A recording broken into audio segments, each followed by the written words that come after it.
All right, you guys should have these terms copied down. You left space for each one.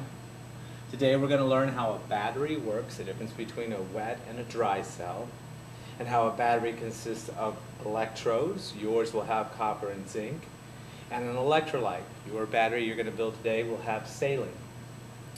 We're going to use an ammeter or galvanometer to measure the flow, the electrons that pass by in a given amount of time, the rate of flow, or current as we call it. And I'll give you the definitions for each of these as we go through it. Here's a battery, most common kind of battery. This is a D cell that you might find at home. It's been cut open. And you'll notice that, as I mentioned earlier, there are always going to be two electrodes and then a substance in between known as the electrolyte.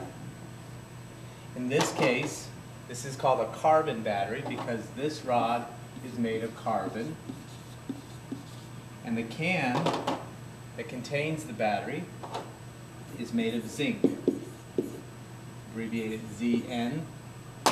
This one you'll see abbreviated C. And what happens is the two substances will react. They don't react, they don't produce a flow of electrons until we add the electrolyte. So every battery will have at least two electrodes, two materials that will react with each other when in the presence of the third material, the electrolyte. If that chemical happens to be a dry material or a paste, we refer to the battery as a dry cell. If it is a liquid, like you see here on a car battery, it's referred to as a wet cell. So I'm going to go ahead and read the definitions to you for battery and the terms we just talked about. A battery is an electron pump that produces a flow of electricity through a chemical reaction between two electrodes and one electrolyte. A battery is an electron pump that produces a flow of electricity through a chemical reaction between two electrodes and one electrolyte. Without the electrolyte, these two substances will not react. They'll have no charge, there'll be no flow. A wet cell, this material, the electrolyte, is a liquid. So your definition for a wet cell is a battery with a liquid electrolyte. Once again, a wet cell is a battery with a liquid electrolyte. A dry cell, such as the one you see here, uses a dry material or paste. A dry cell is a battery with a dry or paste electrolyte. There are other types in between. There are batteries known as gel cells that are kind of gooey, not quite liquid, not quite dry material. Once again, every battery has at least two electrodes and one electrolyte. The electrode, for your definition, is one of two materials in a battery that either gains or loses electrons. One of two materials in your battery that either gains or loses electrons. Let me illustrate exactly what's happening in this case. As you know, most materials are neutral. If they're neutral, that means there's an equal number of positive and negative charges. Every positive and negative will cancel each other out. The same would be true for the canister, the zinc can. It's going to have an equal number of negative charges on that can and positive charges. It's a neutral metal. Once it reacts with the electrolyte, then it's going to draw electrons away from the positive part of the battery. As you know, the pointy end of the battery is where the carbon rod attaches. The flat end is simply a connection to the can. So the can of a battery must become negative and the carbon rod must become positive. That occurs when the reaction begins between the carbon rod and the electrolyte. pulling electrons away and carrying them out to the can. Notice that by adding electrons to the can, we make the can negatively charged, and by taking them away from the rod, that leaves the rod with only positive charges. Every battery, including the one you're going to make today, will work on the same principle. So when you're answering your questions on your homework about how does a battery produce electricity, the answer, of course, is through a chemical reaction. Two electrodes react with an electrolyte, and the electrons will always move away from the positive electrode and move to the negative electrode. In the battery you're going to build, we're going to replace the carbon rod with a strip of copper. The copper will be the positive electrode.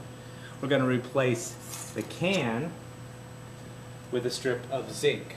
So we still have zinc, but now we have copper instead. And we're going to replace the electrolyte with a liquid.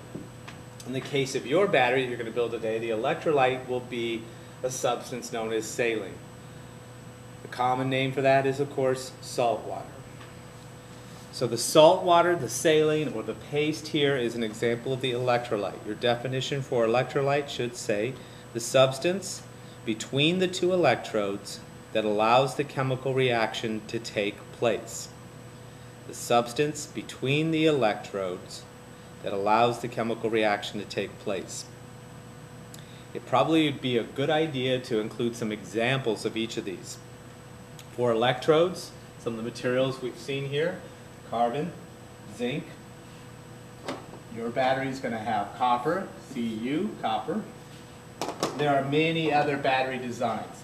There are lithium ion, there are nickel metal hydride batteries, there are NiCad batteries,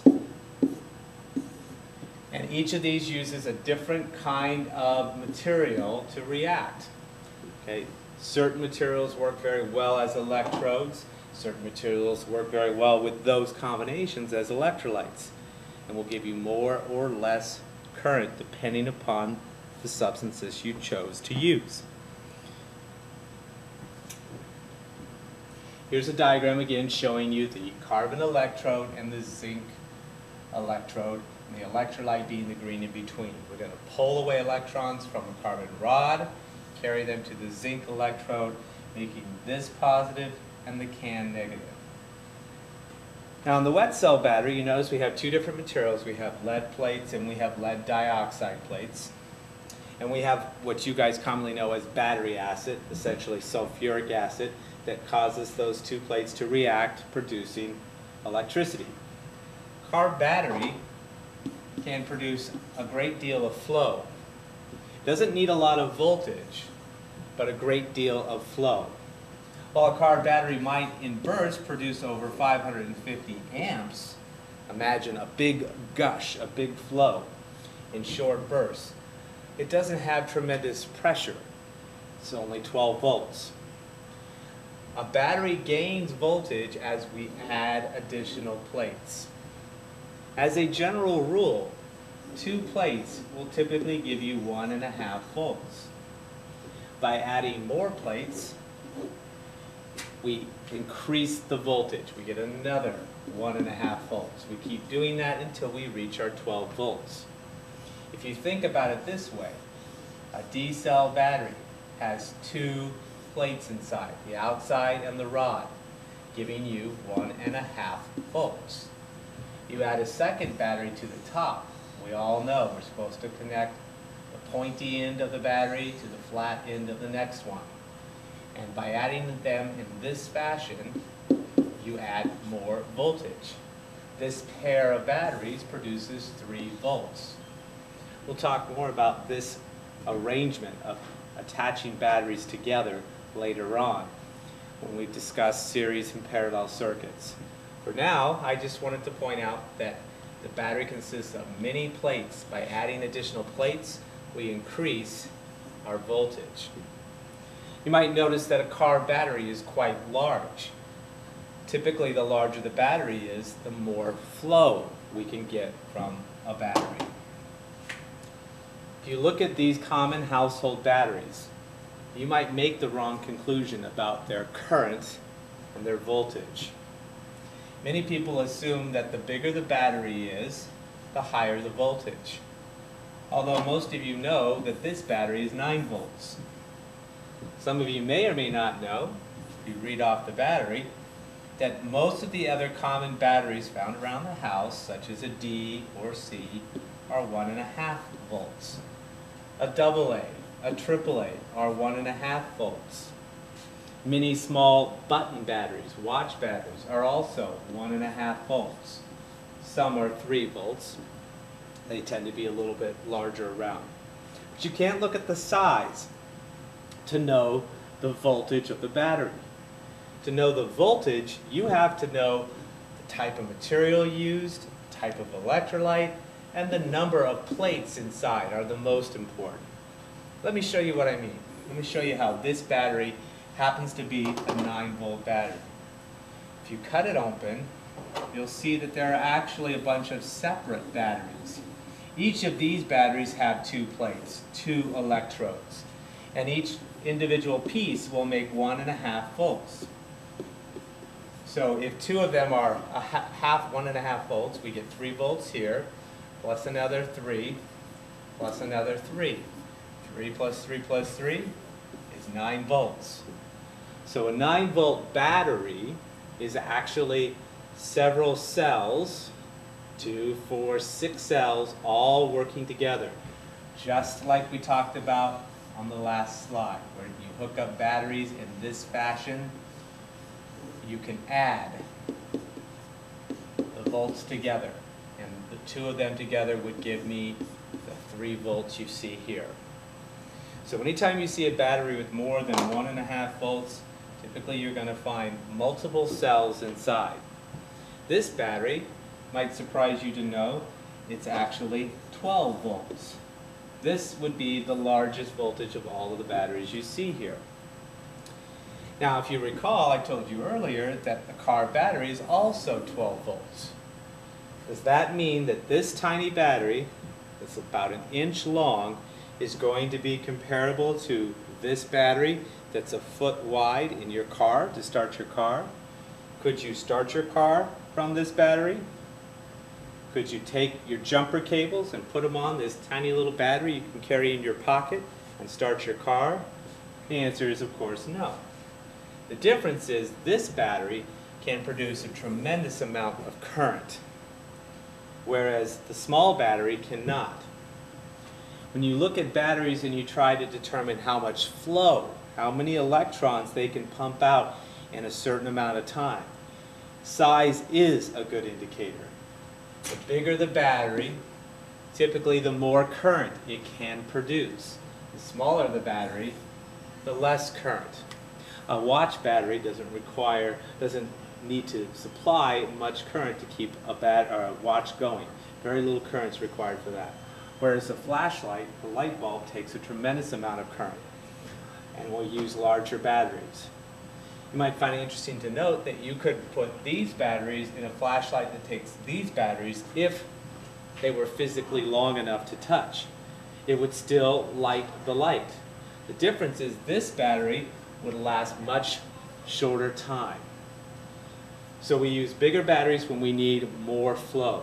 Think of it like a canteen. You're going to take a canteen hiking and you're going to fill it with water. You're going to take the canteen that has the largest amount of space inside. And you know that inside this battery, the plates are bigger, the electrodes are bigger, and the electrolyte is more. So you're going to have more electrons, you're going to be able to move, the battery will last longer. Bigger the battery, the greater the current. This is why it's so important to understand current is the rate of flow and voltage is the pressure. Now, lastly, let's talk about how batteries are not just something that mankind has made and used in more recent years. Batteries have been around since living things have been around. Humans and animals operate off of electrical signals. When you're thinking right now, when you're feeling, when you're sending signals to your muscles, there are electrical impulses traveling through your brain. So your body functions as a battery. In the movie The Matrix, Keanu Reeves was a battery powering the computers of the future. He was trapped in the Matrix, and he was in one of these little pods with a wire plugged into the back of his head. And the computers, the artificial intelligence of the future, was taking electricity from his brain and using it. Well, although that's science fiction, that part of it, the idea of getting electricity from the brain, is not that wild. We do produce electricity. And if we don't have the right things, if we don't have enough of the chemicals that work as the electrodes in our human battery, if we don't have the right liquid, the electrolyte, that allows that reaction to take place between the two plates, we're not going to work as a battery. When we get sick, when we're dehydrated, it's a good idea to replace those fluids. And not just water, but we want to make sure that the water has certain chemicals, like salt dissolved. Your mom might give you Pedialyte if you have the flu, diarrhea, vomiting. You've lost the electrolyte that lets your body be a good battery. You exercise hard, out in the heat. You lose a lot of water, you lose salts. Drink some Gatorade, you replace the electrolytes, the chemicals that allows your body to work as a battery. Your heart runs off of electrical signals. Your brain transfers information by electrical signals. It tells your muscles what to do with electrical signals. Your performance will suffer if you don't have enough of the electrolyte. You might feel slow, sluggish. You might not be able to think clearly if you are dehydrated. And they figured that out in Florida. The Florida Gators were suffering from dehydration, their football team, and they developed their own drink called Gatorade that's now become very popular elsewhere, designed to replace your electrolytes. Team. And on the first day of this unit, we talked about a scenario where you might have crashed on a deserted island in a plane, and now you have a radio but no supply of electricity. How would you go about powering it? We talked about some different ways of getting electricity to flow. One of them was banging two rocks together, also known as piezoelectricity. Well, that type is not going to produce a flow that's going to last very long for you and going to give you the kind of flow necessary to power a radio. We talked about static electricity. The word static means not moving. The charges build up and they don't go anywhere until you provided a path, and then they transfer very quickly, so the flow doesn't last long at all, very low current. We talked about a thermocouple, two pieces of metal coupled, held together, and you heat where they're held together and it produces electricity. Again, the flow is too small. But a battery might just do the trick. On the island, what you would need is two materials that would work as electrodes. It would be pretty easy to find copper on the plane. Any wiring would probably be copper. You might find aluminum or zinc. Those two materials would be a good choice for building a battery. All you need to do is create several strips. Remember, as you add more electrodes, more cells, you can hook them up. Each individual cell together will give you more and more voltage and more current, creating a bigger battery necessary to power your radio. So I need my two electrodes, and every battery must also have an electrolyte, a substance that allows the two metals to react. On the island, you might find saline. Where would you find saline on the island? Well, saline is salt water. So all you need is to go out in the ocean and scoop up some salt water. Maybe cut some coconuts to hold that salt water, put your strips of metal in, scrap some of the wiring from the plane, and you have some coconut batteries. Probably you've seen a potato clock like this. The potato clock also has electrodes of zinc and copper. By using two potatoes, two lemons, two oranges, anything with a liquid inside that would work well as an electrolyte, you can create more voltage. Two batteries, two cells together will provide enough voltage, about 3 volts necessary to light the display, to make the clock work. Again, your choice of electrolyte will have a big impact on how effective the battery is. I'm going to make up our electrolyte for the lab we're going to be doing today. You'll be measuring out 30 milliliters of salt and adding it to 200 milliliters of water. You want to make sure it's dissolved completely. You stir it using the stir, and now you have your saline solution. Again, on the island, just go scoop up some seawater. It might do the trick, and all you need is something to hold that, say a half a coconut, and a couple of strips of the right type of material. Not every metal will work necessarily as a good battery. Some metals are better than others. Certain combinations will give you better results. Aluminum would be a good choice. You can make a battery out of aluminum. Alright, so I've prepared my saline. I'm going to take my 2 electrodes, and when I put them in my beaker, I want to make sure that they are not going to touch one another. I do this by clipping them to the side with the clothespins. Make sure that they are all the way to the bottom of your beaker and they are not touching one another. This device, the last one you have to define, is called a galvanometer or ammeter. A galvanometer is simply a sensitive ammeter. What's an ammeter then? Well, an ammeter is a device that measures amps or current. Let's take a look at this meter more closely. Notice that it says A in the center. A stands for amps. Current is measured in amps. 1 amp is actually quite a bit of current, probably enough to power our radio.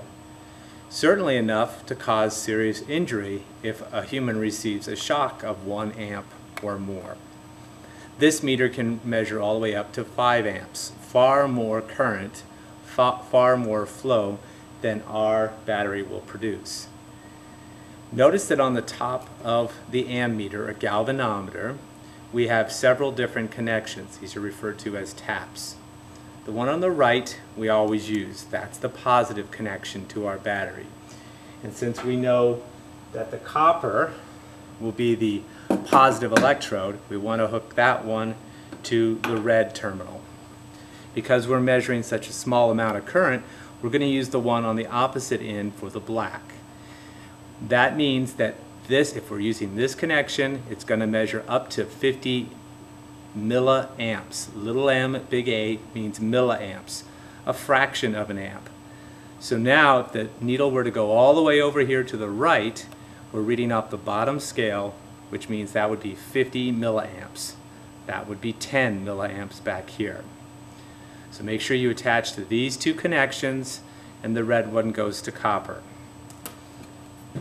Again, if you didn't get the definition for an ammeter or galvanometer, it is a device that measures current in a circuit.